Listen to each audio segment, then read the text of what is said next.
नमस्कार। आप सुन रहे हैं द बॉलीवुड रेडियो और मैं हूं आपके साथ आकाश। दोस्तों, आज के इस पॉडकास्ट में हम बात करेंगे धर्मेंद्र की, शत्रुघ्न सिन्हा की और बात अमिताभ बच्चन की भी होगी।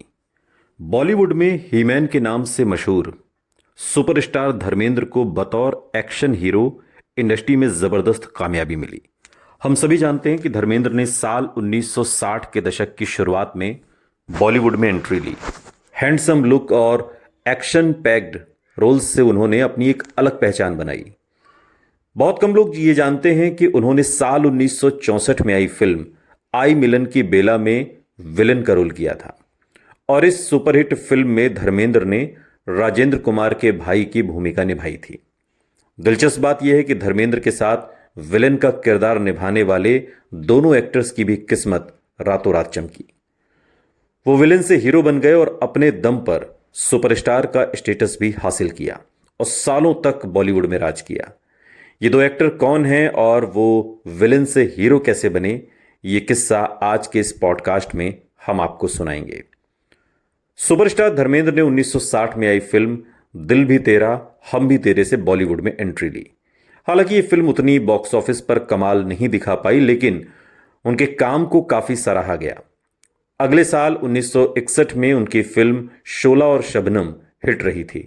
1966 में उनकी फिल्म फूल और पत्थर ब्लॉकबस्टर रही। इसके बाद उन्होंने कभी फिर पीछे मुड़कर नहीं देखा।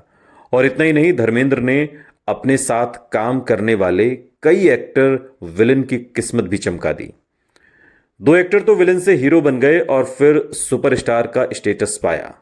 एक एक्टर तो बॉलीवुड के महानायक बनकर उभरे, यानी कि अमिताभ बच्चन, और बाकी दोनों भी अपने दौर के सुपरस्टार रहे, विनोद खन्ना और शत्रुघ्न सिन्हा, जिनकी शुरुआत विलन के तौर पर होती है और फिर हीरो बनकर वो छा जाते हैं।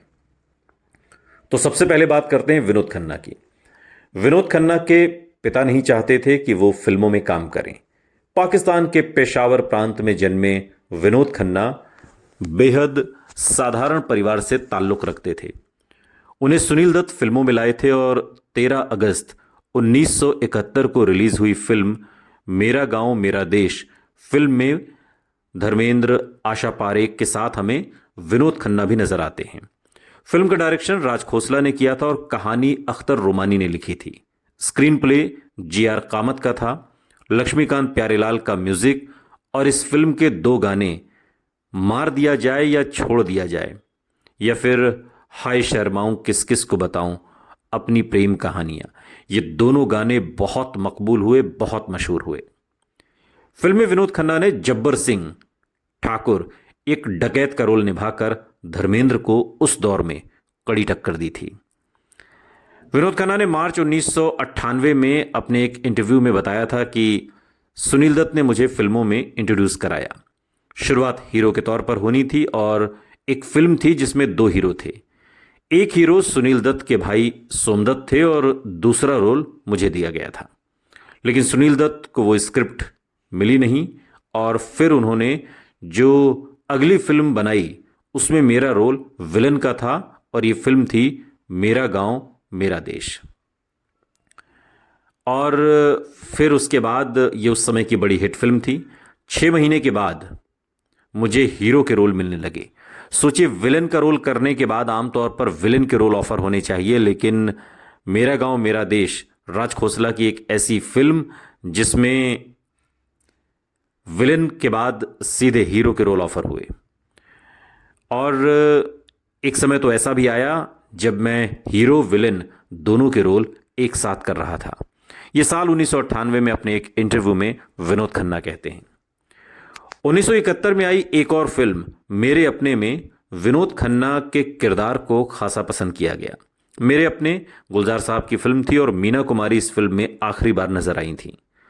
उनकी लोकप्रियता बढ़ गई। विनोद खन्ना बेहद हैंडसम लुक वाले एक्टर थे।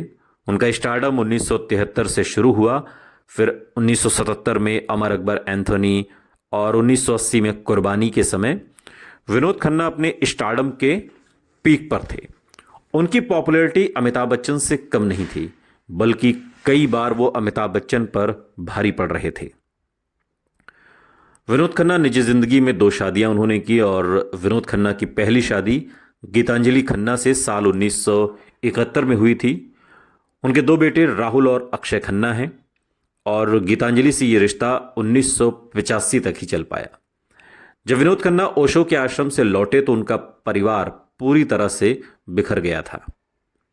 दोनों ने आपसी सहमति से तलाक ले लिया और गीतांजलि से तलाक के बाद 1990 में फिर विनोद खन्ना ने कविता दफ्तरी से दूसरी शादी कर ली। सुपरस्टार विनोद खन्ना की तरह शत्रुघ्न सिन्हा ने भी अपने करियर की शुरुआत में विलेन के रोल ही निभाए। विलेन के रोल में उन्हें खासी पहचान मिली। यह भी दिलचस्प है कि विनोद खन्ना की तरह शत्रुघ्न सिन्हा ने भी धर्मेंद्र के साथ एक फिल्म में विलेन का किरदार निभाकर वाहवाही लूटी थी। यह फिल्म थी ब्लैकमेल, जिसका निर्देशन विजय आनंद ने किया था और यह फिल्म 30 नवंबर साल 1973 को रिलीज हुई थी। फिल्म में धर्मेंद्र, शत्रुघ्न सिन्हा के अलावा राखी लीड रोल में थी। कल्याण जी आनंद जी का म्यूजिक था और फिल्म की कहानी विजय आनंद और विनोद कुमार ने मिलकर लिखी थी। फिल्म का एक गाना आज भी सिने प्रेमी गुनगुनाते हुए आपको दिखाई देंगे और उस गाने के बोल थे, पल पल दिल के पास तुम रहती हो। हालांकि ये फिल्म बॉक्स ऑफिस पर फ्लॉप रही, लेकिन शत्रुघ्न सिन्हा की किस्मत इस फिल्म से ऐसी चमकी कि वो विलेन से सीधा हीरो बन गए। शत्रुघ्न सिन्हा ने अपने करियर की शुरुआत देवानंद की फिल्म प्रेम पुजारी से एक बड़े ही छोटे से रोल से की थी। प्रोड्यूसर्स को उनकी संवाद अदायगी, जो डायलॉग डिलीवरी थी, वो बहुत पसंद आई। विलेन के किरदार से करियर शुरू करने वाले शत्रुघ्न सिन्हा जल्दी ही लीड रोल निभाने लगे। 1976 में आई कालीचरण वो पहली फिल्म थी जब शत्रुघ्न सिन्हा हीरो के रोल में नजर आए। सुभाष घई ने फिल्म का निर्देशन किया था और प्रोड्यूसर NN सिप्पी थे। फिल्म में रीना रॉय, प्रेमनाथ, अजीत, मदनपुरी, डैनी, ये सब लीड रोल में थे। यह फिल्म बॉक्स ऑफिस पर सफल रही और फिर शत्रुघ्न सिन्हा ने इस फिल्म के बाद कभी पीछे मुड़कर नहीं देखा। शॉटगन के नाम से मशहूर शत्रुघ्न सिन्हा ने अपने एक इंटरव्यू में बाद के दिनों में कहा, मुझे सही मायने में अपनी आवाज की कद्र फिल्म कालीचरण के बाद हुई। यही फिल्म मेरे करियर का टर्निंग पॉइंट साबित हुई। मुझे याद है कि जब मैं कई घंटे की शूटिंग के बाद घर लौटा तो देखा सुभाष घई मेरे घर पर बैठे हैं। मैंने उनसे कहानी सुनी। नरेशन के दौरान मैं सो भी गया था। सुबह 4 बजे वो मुझे कहानी सुना रहे थे। मैं अपने संघर्ष के दिनों के साथ ही अमिताभ बच्चन से भी बहुत प्रभावित हुआ। मैं मनमोहन देसाई की टीम का हिस्सा कभी नहीं बन सका, इस बात की मुझे बहुत टीस है। शत्रुघ्न सिन्हा ने अपने करियर में नसीब, खुदगर्ज, दोस्ताना, इंसानियत के दुश्मन, काला पत्थर, बेताज बादशाह, तीसरी आंख, हथकड़ी और दोस्त जैसी कई हिट फिल्में दी। उनकी निजी जिंदगी विवादों में घिरी रही। शत्रुघ्न सिन्हा का नाम रीना रॉय के साथ जोड़ा जाता है और दोनों की जोड़ी को भी दर्शकों ने खूब पसंद किया। 1980 में उन्होंने पूनम सिन्हा से शादी कर ली और फिर 2 बेटे लव कुश बॉलीवुड में अपने स्तर पर एक्टिव हैं और बेटी सोनाक्षी सिन्हा को तो सभी जानते हैं। अगला नाम है अमिताभ बच्चन का। बॉलीवुड के महानायक अमिताभ बच्चन की किस्मत चमकाने में भी धर्मेंद्र का नाम, उनका जिक्र जरूर होता है। प्रकाश मेहरा ने जंजीर फिल्म पहले धर्मेंद्र को ऑफर की थी और अमिताभ उस समय बॉलीवुड में स्ट्रगल कर रहे थे। 10 फ्लॉप फिल्में दे चुके थे और उन्हीं दिनों धर्मेंद्र के भाई अजित देओल प्रतिज्ञा फिल्म बना रहे थे और ऐसे में धर्मेंद्र ने प्रकाश मेहरा से 6 महीने का समय मांगा, लेकिन प्रकाश मेहरा इसके लिए तैयार नहीं थे। प्रकाश मेहरा ने अमिताभ बच्चन को जंजीर फिल्म के लिए साइन कर लिया। जया भादुड़ी को उनके अपोजिट कास्ट किया गया और फिल्म ने रिलीज होते होते इतिहास रच दिया।